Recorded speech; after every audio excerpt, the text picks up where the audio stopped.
Most of us are busy planning for the future, right? Saving for retirement, maybe a vacation. But for a tiny slice of this super rich, planning for the future means something totally different. They're planning for the end of it. Forget stocks and bonds. Their portfolio, we're talking luxury, apocalypse-proof bunkers and their very own private islands. Which, it begs the question, a pretty big and frankly kind of terrifying question. Are these guys just paranoid preppers with way too much money to burn? Or do they know something we don't? And we're not talking about just any billionaires. We're talking about the biggest names out there. You've got Mark Zuckerberg reportedly building this massive compound. Elon Musk is said to have a bunker. Bill Gates, shelters under his homes. Peter Thiel's been trying to get a hideaway in New Zealand. And Jeff Bezos has been snapping up private islands. Look, these aren't just rich people. These are the people literally shaping our world. So when they start building escape hatches, yeah, you gotta wonder what they think is on the horizon. All right, so let's dive into the billionaire escape plan. What does it actually look like?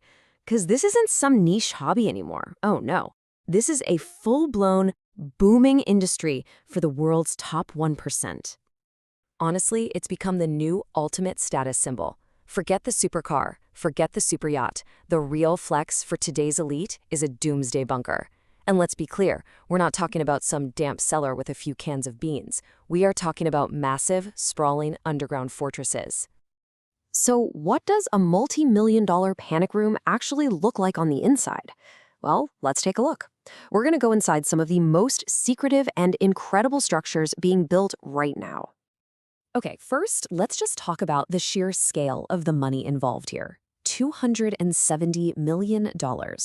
That is the reported price tag for just one of these projects, Mark Zuckerberg's compound in Hawaii. And get this, that's just the construction cost. So what in the world does that kind of money get you? Well, a lot of the details are super secret, obviously, but reports describe a 5,000 square foot underground shelter. It's got blast-resistant doors. It's designed to be completely self-sufficient with its own energy, its own food supply. It's not just a shelter, it's a whole self-contained world, underground.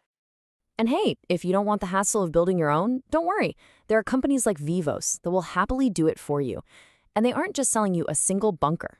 No, they're building entire underground villages, and they market them explicitly to who they call the chosen few. And they've got different tiers, of course. For example, over in Germany, there's Europa One. It's this invitation-only super luxury village, complete with pools, a theater, even a wine vault. That'll set you back $5 million a person. Or, for a more modest price, you can grab a private bunker in South Dakota. That one's designed to keep you totally self-sufficient for over a year. Okay, but this next one might be the most mind-boggling of them all. It's the Survival Condo Project in Kansas.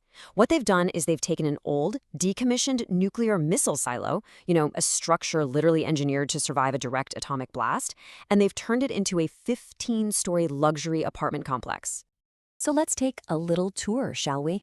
You go down 15 stories deep, 200 feet underground. And what do you find? You find medical facilities, a school, hydroponic gardens to grow food, a cinema, a rock climbing wall. There's even a tropical pool with a bar.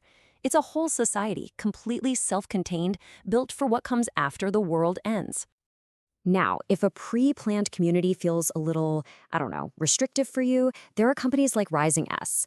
They offer a completely bespoke service. They will build you a custom shelter to your exact specifications. And believe me, no request is too wild. And this is where things just get absolutely nuts. We're not talking about shelters anymore. These are underground palaces. Clients are requesting things like operating rooms, horse stables, yes, underground, shooting ranges, basketball courts, even crypto mining rooms. Basically, if you can dream it up and you've got the cash, they can build it for you underground. So, all of this brings us to the biggest question of all, right? Why? What are they so afraid of? What could possibly justify preparing for the unthinkable on this kind of scale? Well, some of the fears are things we all think about, just amplified. Another pandemic, climate change getting worse and worse, a total economic collapse, or widespread civil unrest and riots. These are kind of the slow burn disasters that are simmering in the background.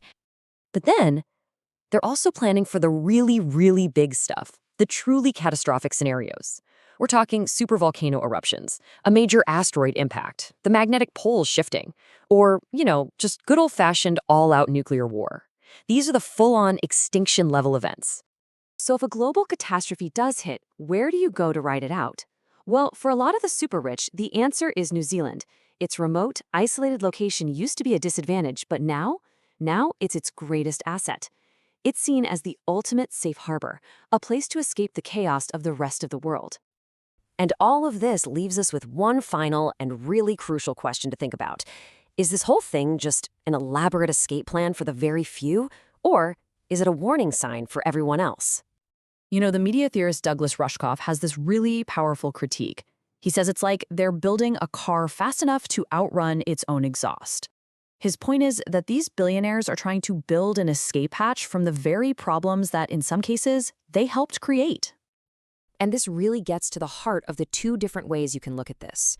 On the one hand, from the billionaire's perspective, this is just a pragmatic insurance policy. It's a smart investment to protect their family, their assets. But on the other hand, to critics, this is the ultimate act of escapism. It's a complete abdication of responsibility, a sign of just how broken and unequal our world is. This quote really kind of sums up the whole ethical dilemma, doesn't it? It's almost like a modern-day Noah's Ark. It's only for the chosen few. It's this idea of an exclusive lifeboat, one that's built by and for a handful of people who get to decide who gets a seat.